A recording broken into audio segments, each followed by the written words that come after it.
SDF அதிகாரிகளிடம் சிக்கிய east தாக்குதல்தாரியின் மேலாளர், வெளியான தகவல். தமிழீழ விடுதலை புலிகள் அமைப்பை திருப்திப்படுத்த முனையும் அரசாங்கம், மறுக்கும் ஜனாதிபதி அனுர. யாழ் கட்டைக்காட்டில் நூற்றுக்கணக்கான பனைமரங்களுக்கு தீ வைப்பு. தோண்ட வெளிவரும் சடலங்கள், நீதி அமைச்சருக்கு கடிதம். மக்களை தேடிச் சென்று உதவுங்கள், அரச உத்தியோகத்தர்களுக்கு ஆளுநர் அறிவுரை. மன்னார் காற்றாலை விவகாரம், மக்கள் அச்சம் பெருகுகிறது, திட்டத்தை உடனே நிறுத்துங்கள், ரவிகரன். புதிய காவல்துறை மா அதிபர் பெயரை பரிந்துரைத்த ஜனாதிபதி. தொடர்பான விரிவான செய்திகள். ஈஸ்டர் தாக்குதல்களில் ஈடுபட்ட ஒருவருக்கு நில மேலாளராக பணியாற்றிய நபரும் மற்றொரு நபரும் சிறப்பு அதிரடி படையினரால் கைது செய்யப்பட்டுள்ளனர்.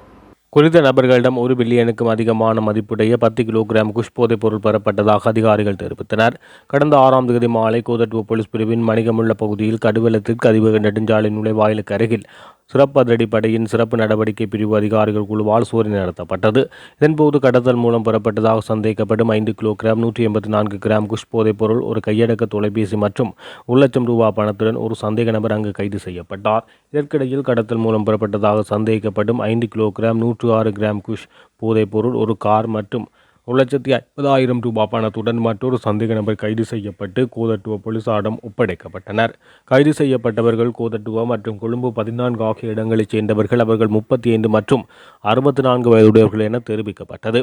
சந்தேக நபர்களில் ஒருவர் கடந்த 2021ஆம் ஆண்டு குற்றப்புலனாய்வுத் துறையினரால் கைது செய்யப்பட்டு 1 வருடம் 8 மாதங்கள் தடுப்பு காவல் உத்தரவை பெற்ற பின்னர் கோட்டை நீதவான் நீதிமன்றத்தால் விடுவிக்கப்பட்டவர் என்பது தெரியவந்தது. இந்த நபர் ஈஸ்டர் தாக்குதலில் ஈடுபட்ட ஒருவருக்கு நில மேலாளராகவும் பணியாற்றியதாக தெரிவிக்கப்பட்டது. அவர் தற்போது சிறையில் உள்ள தெமட்டகொட சமிந்தவின் முக்கிய உதவியாளரான சப்பா என்ற நபரிடமிருந்து போதைப் பொருள் பெறப்பட்டது தெரிய வந்துள்ளது. தமிழர்கள் மற்றும் புலம்பெயர் தமிழர்களை திருப்திப்படுத்தவே முன்னாள் கடற்படை தளபதி நிஷாந்த உலகேதனவை அரசாங்கம் கைது செய்துள்ளதாக தெரிவிக்கும் கருத்து முற்றிலும் தவறானது என்று ஜனாதிபதி அனுரகுமார திசாநாயக்க தெரிவித்துள்ளார். நாட்டின் பொருளாதாரம் தொடர்பில் சபை ஒத்திவைப்பு வேலை விவாதத்தில் நேற்றைய தினம் பாராளுமன்றத்தில் பங்கேற்ற போது அவர் இவ்வாறு தெரிவித்தார்.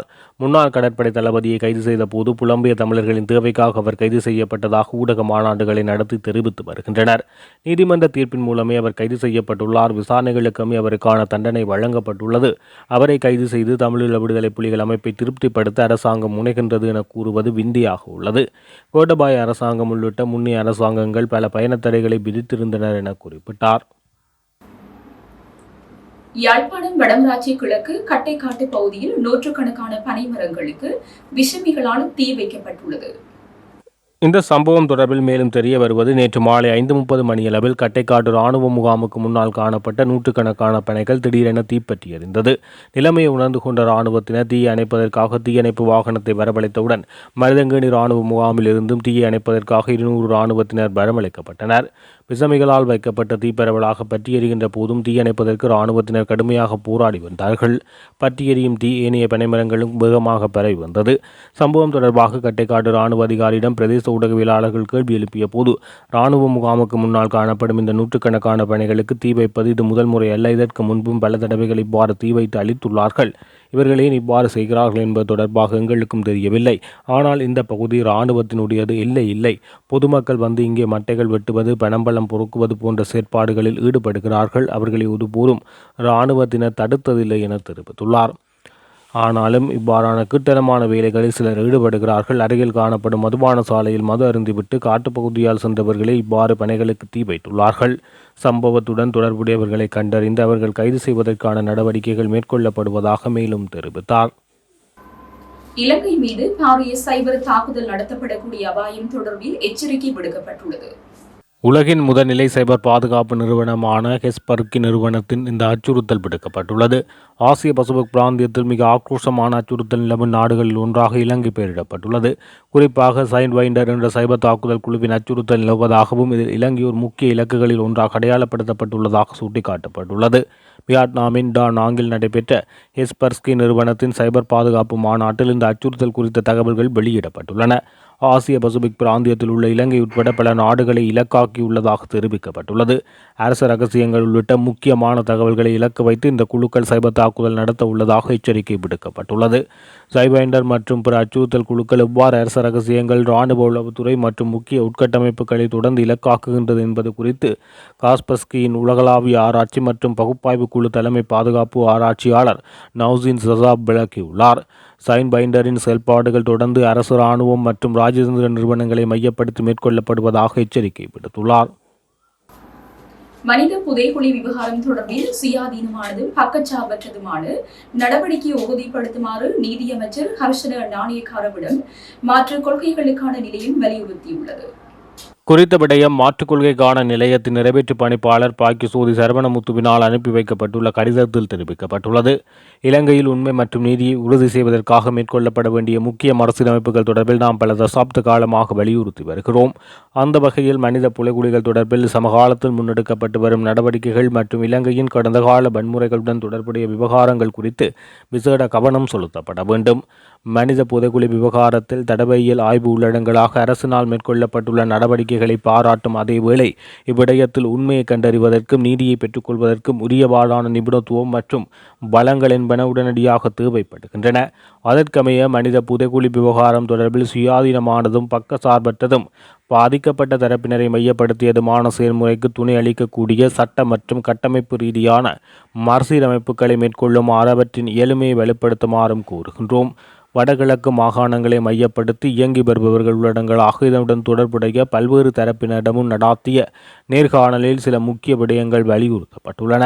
தடவையியல் நிபுணத்துவத்தை வலுப்படுத்தல், சுயாதீனமான முறையில் மரபணு பரிசோதனையை மேற்கொள்ளுதல், அவசியமான பலப்பகிர்வு மற்றும் மறுசீரமைப்புக்கான நடவடிக்கைகளை முன்னெடுத்தல், சுயாதீன விசாரணைகள் மற்றும் வழக்கு தொடருக்கு அவசியமான நகர்வுகளை மேற்கொள்ளல் மற்றும் மனித புதைகுழி அகழ்வின் போது உரியவாறான நியமனங்களை பின்பற்றுதல், மனித புதைகுழி அகழ்வு மற்றும் விசாரணை செயல்முறைகளில் சர்வதேச கண்காணிப்பு மற்றும் ஒத்துழைப்பை உள்வாங்கல், பாதிக்கப்பட்ட தரப்பினருக்கான உளவியல் சார் உதவிகளை வழங்கல், பாதிக்கப்பட்ட தரப்பினரை மையப்படுத்திய செயல்முறையை கையாளுதல், இவ்விவகாரம் தொடர்பான விசாரணைகள் மற்றும் வழக்கு தொடர்தல் உள்ளிட்ட நடவடிக்கைகளுக்கான வளங்களை ஒதுக்கீடு செய்தல் என்பன அவையாகும்.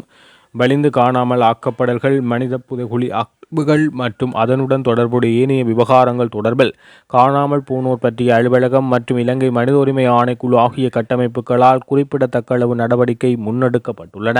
இந்த நிலையில் இக்கட்டமைப்புகளின் செயற்பாடுகளில் எவ்வித அரசியல் தலையீடும் மேற்கொள்ளப்படாமல் இருப்பதை உறுதிப்படுத்துவதற்கும் அவை சுயாதீனமாக இயங்குவதற்கு அவசியமான வளங்களை வழங்குவதற்கும் நடவடிக்கை எடுக்கப்பட வேண்டும் என அந்த கடிதத்தில் வலியுறுத்தப்பட்டுள்ளது.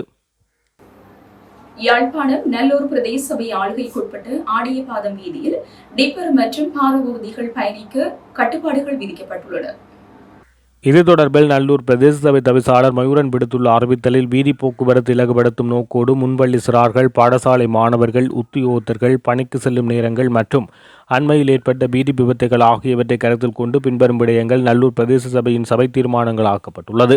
அவ்வகையில் எதிர்வரும் 1ஆம் தேதி முதல் பண்ணேற்றி செல்லும் டிப்பர் வாகனங்கள் முற்பகல் 6 மணி தொடக்கம் பிற்பகல் 6 மணி வரை ஆடியபாதம் வீதி ஊடாக பயணிப்பதற்கு முற்றாக தடை விதிக்கப்பட்டதோடு ஏனைய பாரபூர்திகள் முற்பகல் 7 மணி தொடக்கம் பிற்பகல் 9 மணி வரையும், பிற்பகல் 12 மணி தொடக்கம் பிற்பகல் 2:30 மணி வரையும் கல்வியங்காட்டு சந்தியிலிருந்து கொக்குவில் சந்தி வரையான ஆடியபாதம் வீதி ஊடாக பயணிப்பதற்கு தடை விதித்து போக்குவரத்தினை இலகுபடுத்துவதற்கு தீர்மானிக்கப்பட்டுள்ளது. குறித்த விடயத்தை எதிர்வரும் 1ஆம் தேதி முதல் நடைமுறைப்படுத்துவதற்கு ஒத்துழைப்பும் கண்காணிப்பும் வழங்குமாறு யாழ்ப்பாண சிரேஷ்ட போலீஸ் அத்தியட்சரும் கோப்பாய் போலீசாருக்கு கடிதம் மூலம் கோரிக்கை விடுக்கப்பட்டுள்ளது. நல்லூர் பிரதேச சபைக்குட்பட்ட பிரதேசங்களில் போக்குவரத்தினை இலகுபடுத்தும் செயற்திட்டம் முதற்கட்டமாக கல்வியங்காட்டு சந்தியிலிருந்து கொக்குவில் சந்தி வரையான ஆடியபாதம் வீதியில் செயற்படுத்தப்படுகிறது. எதிர்வரும் காலங்களில் குறித்த செயற்திட்டம் ஏனைய வீதிகளிலும் நடைமுறைப்படுத்தப்படும் என தெரிவித்தார். மக்கள் எங்களை தேடி வரக்கூடாது. மக்களுக்கான சேவைகளை முன்னெடுக்கும் அலுவலர்கள்தான் மக்களை தேடிச் சென்று அவர்களது குறைபாடுகளை நிவர்த்தி செய்து கொடுக்க வேண்டும். அதற்கு அமைவாகவே பின்தங்கியுள்ள தீவுகளுக்கான எமது மக்கள் குறைகள் சந்திப்பு நடாத்தப்படுகின்றது என வடக்கு மாகாண ஆளுநர் நா. வேதநாயகன் தெரிவித்தார். வடக்கு மாகாண சபையின் ஒழுங்கமைப்பில் மக்கள் குறைகள் சந்திப்பு நேற்றைய தினம் வியாழக்கிழமை அன்னைதீவு ஹரிகர புத்தி ஐயனார் ஆலய சுற்றாடலில் இடம்பெற்றது. அரசாங்கம் கூட மக்களின் பிரச்சினைகளை தேடிச் சென்று தீர்க்குமாறை கூறுகிறது. ஜனாதிபதி கூட அண்மையில் மக்களுக்கு சேவை செய்யும் நிறுவனங்கள் மக்களின் தேவைகளை அறிந்து செயலாற்ற வேண்டும் என குறிப்பிட்டார். அலுவலகங்களில் இருந்தால் மக்களின் முன்னுரிமைகளை எம்மால் கண்டறிய முடியாது. இவ்வாறான களப்பயணங்கள் குறைகள் சந்திப்பிலேயே மக்களின் முன்னுரிமைகளை எம்மால் இனம் காண முடியும். அனலி தீவில் உள்ள பேருந்து அடிக்கடி பழுதடைவதால் அடுத்த கட்டமாக யாழ் மாவட்டத்துக்கு பேருந்துகள் வழங்கப்படும் போது கடல் கடந்த தீவுகளுக்கு முன்னுரிமை அடிப்படையில் புதிய பேருந்துகள் வழங்கப்படும். பாடசாலைக்கு ஆசிரியர்கள் உரிய நேரத்துக்கு வருவதற்கு ஏதுவாக படகு பயண நேரம் மாற்றியமைக்கப்பட வேண்டும். அது தொடர்பில் படகு சேவைகள் நடத்துபவர்கள் அழைத்து கலந்துரையாடல் நடத்தி நேர மாற்றத்தை நடைமுறைப்படுத்தப்படும். இந்திய மற்றும் குருநகர் பகுதிகளைச் சேர்ந்த மீனவர்களின் இழுவைமடி படகுகளால் அலைதீவு மீனவர்கள் பாதிப்பு எதிர்நோக்குகின்றனர். குருநகர் பகுதியைச் சேர்ந்த மீனவர்களின் படகுகளால் ஏதாவது பாதிப்பு ஏற்படுவது ஆதாரத்துடன் முன்வைக்கப்பட்டால் அதற்குரிய இழப்பீடு சம்பந்தப்பட்ட சங்கத்திடமிருந்து பெற்று வழங்க நடவடிக்கை எடுக்கப்படும். இழப்பீடு அறவிடுவதுடன் மாத்திரமல்லாது மீண்டும் அதே தவறை அவர்கள் இழைத்தால் அவர்களுக்கு அனுமதியை ரத்து செய்ய நடவடிக்கை எடுக்கப்படும் என அவர் தெரிவித்தார். கடந்த யுத்த காலத்தில் அரசால் பாதுகாப்பு வலயம் என அறிவிக்கப்பட்ட பகுதிக்குள் அரச படைகள் குண்டு வீசி தாக்குதல் மேற்கொண்ட நிலையை போல் கடந்த கால அமைச்சரவை அனுமதி அளித்த இந்த காற்றாலை மீன் உற்பத்தி திட்டத்தை மன்னார் தீவினுள் மேற்கொள்வதற்கு இடமளித்தால் மன்னார் தீவின் நிலை மிக மோசமாக பாதிக்கப்படும் என மக்கள் அஞ்சுவதாக வன்னி மாவட்ட நாடாளுமன்ற உறுப்பினர் துரைராசா ரவிகரன் தெரிவித்துள்ளார். இந்த விவகாரத்தை பொறுத்தவரை காற்றாலை மின் உற்பத்தி திட்டத்தின் மீது மன்னார் மக்களுக்கோ மன்னாரை சார்ந்த பொது அமைப்புகளுக்கோ எந்த வெறுப்புகளும் கிடையாது. பாதிப்புகள் ஏற்படும் என்பதாலேயே மன்னார் தீவினுள் இந்த காற்றாலை மின் உற்பத்தி கோபுரங்கள் அமைக்க வேண்டாம் என மன்னார் மக்களும் பொது அமைப்புகளும் கூறுகின்றன. இருப்பினும் பாதிப்புகள் எவையும் ஏற்படாத என்ற அடிப்படையில் மன்னார் தீவில் காற்றாலை மின் உற்பத்தி கோபுரங்களை அமைப்பதற்கு கடந்த கால அமைச்சரவையால் அனுமதி வழங்கப்பட்டது. எனினும் மக்களுக்கு அதன் மீது நம்பிக்கை இல்லை. மன்னார் தீவினுள் காற்றாலை மின் உற்பத்தி கோபுரங்கள் அமைக்கப்பட்டால் பாரிய பாதிப்புகள் ஏற்படும் என்பது மக்களுடைய நிலைப்பாடாக உள்ளது. குறிப்பாக கடந்த யுத்த காலத்தில் அரசாங்கத்தால் பாதுகாப்பு வலயம் என ஒரு பகுதி அறிவிப்பு செய்யப்படும். அவ்வாறு அரசாங்கத்தால் பாதுகாப்பு வலயம் என அறிவிக்கப்பட்ட பகுதியில் எமது மக்கள் நம்பி தஞ்சம் புகும் போது அரச படைகளால் குண்டு தாக்குதல் மேற்கொள்ளப்பட்டு அப்பாவி தமிழ் மக்கள் கொன்று குவிக்கப்பட்டனர். இவ்வாறான பல சம்பவங்கள் கடந்த காலத்தில் இடம்பெற்றன. இவ்வாறான சம்பவங்களால் அரசாங்கங்கள் மீது எமது மக்கள் நம்பிக்கை இழந்துள்ளனர். இதனைப் போல மன்னார் தீவில் காற்றாலை மின் உற்பத்தி கோபுரங்கள் அமைப்பதற்கு பாதிப்பில்லை என கடந்த கால அரசாங்கத்தின் அமைச்சரவையால் அனுமதி வழங்கப்பட்டாலும் அதன் மீது எமது மக்களுக்கு நம்பிக்கை இல்லை. மன்னார் தீவில் இத்திட்டத்தை அமல்படுத்தினால் பாரிய பாதிப்புகள் ஏற்படும் என்ற ஐயப்பாடு மக்கள் மத்தியில் உள்ளது. இதேவேளை மன்னார் தீவில் காற்றாலை மின் உற்பத்தி கோபுரங்களை அமைக்கும் நோக்கில் வாகனங்களில் எடுத்து வரப்பட்ட காற்றாலை மின் உற்பத்தி கோபுரங்களின் பாகங்கள் தள்ளாடி பகுதியில் வைத்து மன்னார் மக்களால் மறைக்கப்பட்டது. இவ்வாறாக இந்த திட்டத்துக்கு எதிர்ப்பு தெரிவிக்கப்பட்டு மக்கள் தடுத்து வைக்கப்பட்டிருந்த காற்றாலை மின் உற்பத்தி கோபுர பாகங்கள் பலத்த போலீஸ் பாதுகாப்புடன் மக்களின் எதிர்ப்பை மீறி மன்னார் தீவுக்குள் அடாவடித்தனமாக எடுத்துச் செல்லப்பட்டது. இந்த விடயத்தை ஏற்றுக்கொள்ள முடியாது. மக்கள் விரும்பாத ஒரு திட்டத்தை ஒருபோதும் அத்துமீறி திணிக்க முடியாது. அரசு என்பது மக்களுக்காக இருக்க வேண்டுமே தவிர மக்கள் விரும்பாத ஒன்றை அத்துமீறி திணிப்பதாக இருக்கக்கூடாது. எனவே மக்கள் ஏற்றுக்கொள்ளாத இத்திட்டத்தினை உடனடியாக நிறுத்துமாறு கேட்டுக்கொள்கிறேன். கொழும்பு பொருளை சகல்புராவில் உள்ள ஸ்ரீசர உயர் அடுக்குமாடி குடியிருப்பு வளாகத்திற்கரையில் நேற்றிரவு 8:40 மணியளவில் துப்பாக்கிச்சூடு சம்பவம் ஒன்று பதிவாகியுள்ளது. இந்த துப்பாக்கிச்சூடு சம்பவத்தில் 5 பேர் காயமடைந்து கொழும்பு தேசிய மருத்துவமனையில் அனுமதிக்கப்பட்டுள்ளதாக போலீசார் தெரிவித்தனர். ஸ்கூட்டரில் வந்த அடையாளம் தெரியாத இருவர் T56 ரக துப்பாக்கியால் சுட்டுவிட்டு தப்பிச் சென்றதாக போலீசார் தெரிவித்தனர். துப்பாக்கிச்சூட்டுக்கான காரணம் இன்னும் வெளியாகவில்லை. சம்பவம் குறித்து விசாரணைகள் முன்னெடுக்கப்பட்டுள்ளதாக போலீசார் தெரிவித்துள்ளனர். காவல்துறை அதிபராக நியமனம் செய்வதற்கு பதில் காவல்துறை அதிபர் பிரேந்த வீரசூரியவின் பெயரை அரசியலமைப்பு பேரவைக்கு ஜனாதிபதி அனுரகுமார திசாநாயக்க பரிந்துரை செய்துள்ளதாக தகவல் வெளியாகியுள்ளது. நாட்டின் 37வது போலீஸ் மா அதிபரை தெரிவு செய்வதற்காக அரசியலமைப்பு பேரவை நேற்றைய தினம் கூடியது. இருப்பினும் அரசியலமைப்பு பேரவையின் நிகழ்ச்சி நிலையில் போலீஸ் மா அதிபர் தொடர்பான விடயம் இல்லாதமையால் இந்த பெயர் குறித்து விவாதிக்கப்படவில்லை என தெரிவிக்கப்படுகிறது. அதன்படி இந்த விடயம் குறித்து விவாதிக்க அரசியலமைப்பு பேரவை அடுத்த வாரம் செவ்வாய்க்கிழமை கூடவுள்ளதாக தெரிவிக்கப்பட்டுள்ளது. தற்போதைய புதிய காவல்துறை மா அதிபர் பிரேந்த வீரசூரிய புதிய போலீஸ் மா அதிபராக நியமிக்கப்படுவதற்கான சாத்தியம் அதிகளவில் காணப்பட்ட பின்னணியில் தற்போது இந்த தகவல்கள் வெளியாகியுள்ளது. சீன நிறுவனத்திடமிருந்து தரமற்ற உரத்தை இறக்குமதி முறைகேட்டுடன் தொடர்புடையவர்களுக்கு மன்னிப்பு இல்லை என விவசாயத்துறை பிரதி அமைச்சர் நாமல் கருணாரத்ன எச்சரித்துள்ளார். குற்றச்சாட்டுகளுடன் தொடர்புடையவர்கள் மீது கடுமையான சட்ட நடவடிக்கை எடுக்கப்படும் என நாமல் கருணாரத்ன தெரிவித்துள்ளார். பாராளுமன்றத்தில் வியாழக்கிழமை இடம்பெற்ற அமர்வில் வாய்மூல விடைக்கான வினாக்களின் போது பாராளுமன்ற உறுப்பினர் சுனில் ரத்னசிறி முன்வைத்த கேள்விகளுக்கு பதில் வழங்கும் போது அவர் இவ்வாறு தெரிவித்தார். அங்கு அவர் குறிப்பிடுகையில் முன்னாள் ஜனாதிபதி கோட்டபய ராஜபக்சவின் ஆட்சி காலத்தின் போது சீன நிறுவனத்திடமிருந்து 90,000 மெட்ரிக் டன் உரத்தை கொள்வனவு செய்ததற்கு முறையற்ற வகையில் விலைமனு கோரல் செய்யப்பட்டது. இதற்கமைய முதற்கட்டமாக 20,505 மெட்ரிக் டன் உரம் இறக்குமதி செய்ய அனுமதி அளிக்கப்பட்டது. சீனாவில் இருந்து இறக்குமதி செய்த அனுமதி அளிக்கப்பட்ட உரம் இலங்கையின் காலநிலைக்கு பாதிப்பை ஏற்படுத்தும் என அறிவித்ததன் பின்னர் சீன கப்பல் உரத்தை துறைமுகத்துக்கு கொண்டு வராமல் கடலில் நங்கூரமிட்டது. இதனால் இலங்கைக்கு பாரிய நெருக்கடிகள் ஏற்பட்டது. இறுதியில் இலங்கை ஒரு மெட்ரிக் டன் கூட கிடைக்கவில்லை. 69 லட்சம் டாலர் நஷ்ட ஈட்டை சீன நிறுவனத்துக்கு செலுத்த வேண்டிய நிலை ஏற்பட்டது. இந்த முறைகேட்டுடன் தொடர்புடைய தரப்பினருக்கு உரிய சட்ட நடவடிக்கை எடுக்கப்படும், எவருக்கும் மன்னிப்பு கிடையாது என பிரதி அமைச்சர் நாமல் கருணாரத்ன தெரிவித்துள்ளார். இத்துடன் எஃப்நக்லரியின் மதிய நேர பிரதான செய்திகள் நிறைவடைகின்றன. மேலதிக செய்திகளை அறிந்து கொள்ள www.jefnaclery.lk என்ற இணையதளத்தினூடாக இணைந்து கொள்ளுங்கள்.